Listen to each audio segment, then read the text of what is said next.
How can my child be a DJ? No. And all those things just because of our own pride. In the home, we must allow these children to express themselves as parents. Discover themselves and express themselves. Yeah. And the children, we must be fair to all of them. Yes. The children too. You must be fair to your parents. You must understand. Respect them, honor them. You understand that your parents are human beings. They are not God. So they are bound to make mistakes. They are bound to do things that may not be 100% right for you. Take them the way they are. Sometimes we want people to change. We don't want to change. We can change to help the other person to change. Now this person is doing something that is not right. And you feel, I keep quarreling, you must change. The change you can do, you yourself, to help the person to change, is to change, to accept this person's weakness. I believe your changing to accept his weakness can see the love. The Bible says it is the love of God that draws men to him. We should have love to give to our children, to our parents, so that that love can attract the favor of the parent, the favor of the child to the parent, the favor of the parents to the children. And in that way, everybody will be treated equally in the family. There's no need for anybody to be annoyed or hatred and jealousy like I introduced at the beginning, or bitterness against one another because of what they do. And even the one that's being favored will not also be puffed off. You know, you say, whatever I say, that anything I want, I'll get it. And you provoke the other ones. And the other thing, you should not be saying, you go now, you go. Now you now mommy love, now you daddy love, go and ask.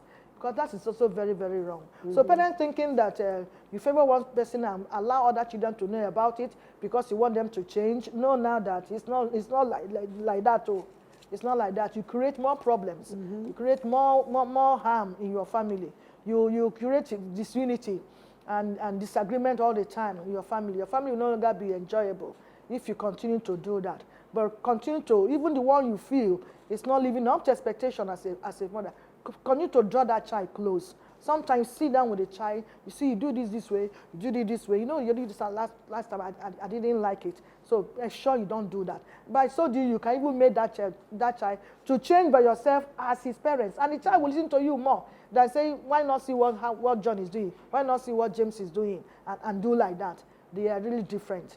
And Elder Jinibo says that a woman will born so many children, but not the same way. So you don't tell a woman to come and born the one you born yesterday. It's not the same way. Yeah. They're all different. They came out different way. I have 5 children.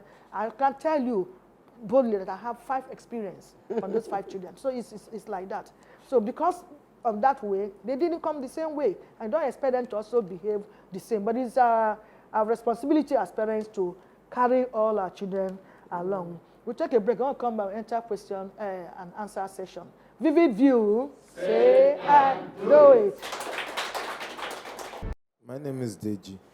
Is it good for a parent to compare his or her child, with another family child?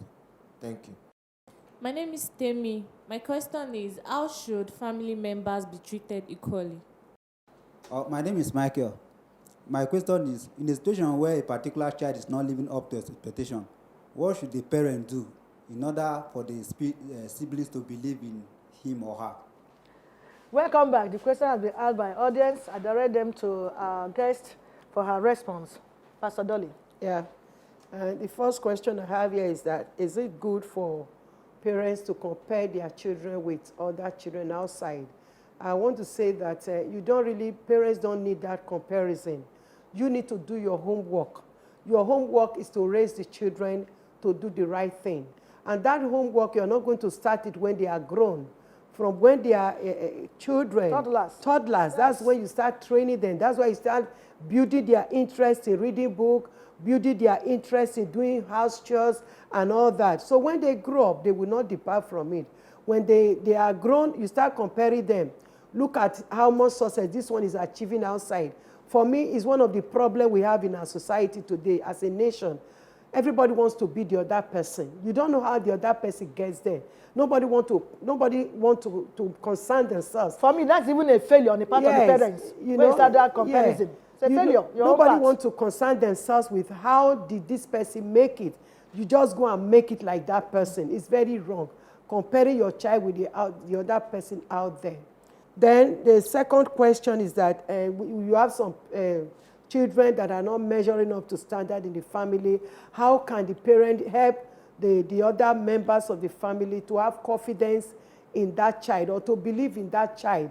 You know, first thing is to parents in the home must be able to discover the error of not appreciating that child the way he is, or he or she, the way that sibling is. First thing, if you notice this is the way this child is, you are able to help that child to realize his own dream in his own way. And in that sense, you will help others also in the family to align with the way you are treating that child. To take him the way he is. The way he is. Because the way you are treating that child is the way others are going to treat that child. Treat that child. If you see that child as a failure, other siblings will see that child as a failure. That's but right. If you are able to help others to understand that this case is a special case. This one might not be good in book, but it's good in this area. You emphasize the area of the strength of that child. There is no child that is completely useless. Not at all. No. There must be an area in which that child has strength. Emphasize that area, work on that area, help that child even himself to be confident of that particular area in which that child is strong. Every other person, even neighbors, will see that child as a good child because is your child. You are the one that is setting the tone for others to follow.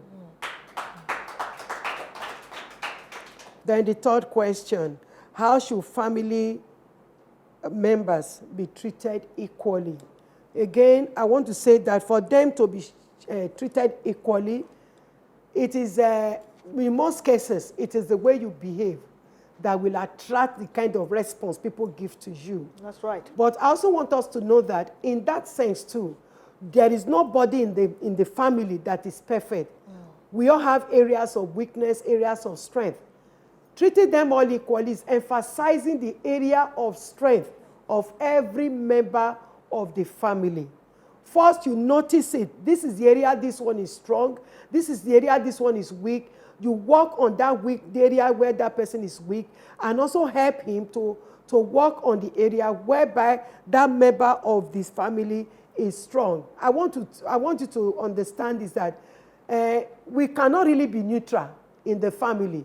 No parent is neutral.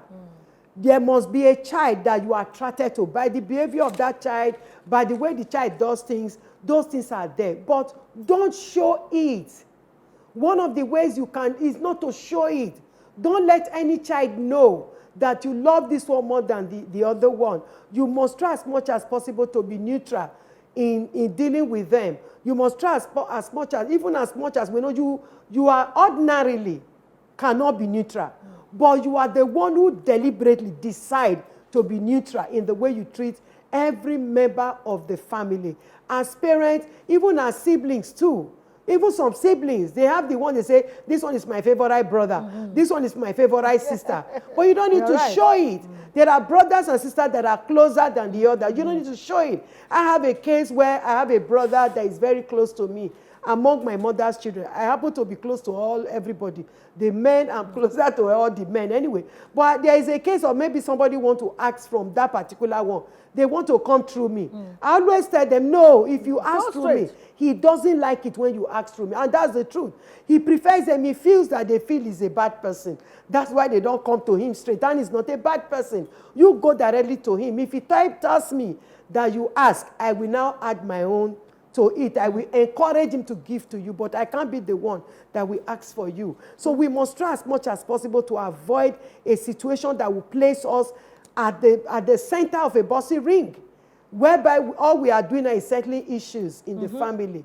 If we don't handle this favoritism very well, because I want to reemphasize this again, there must be children that you love more than the others because of the way they do things, the academic performance and all that, but don't show it. Be neutral. Though you are not neutral in your heart, but in your action, you are neutral towards every child.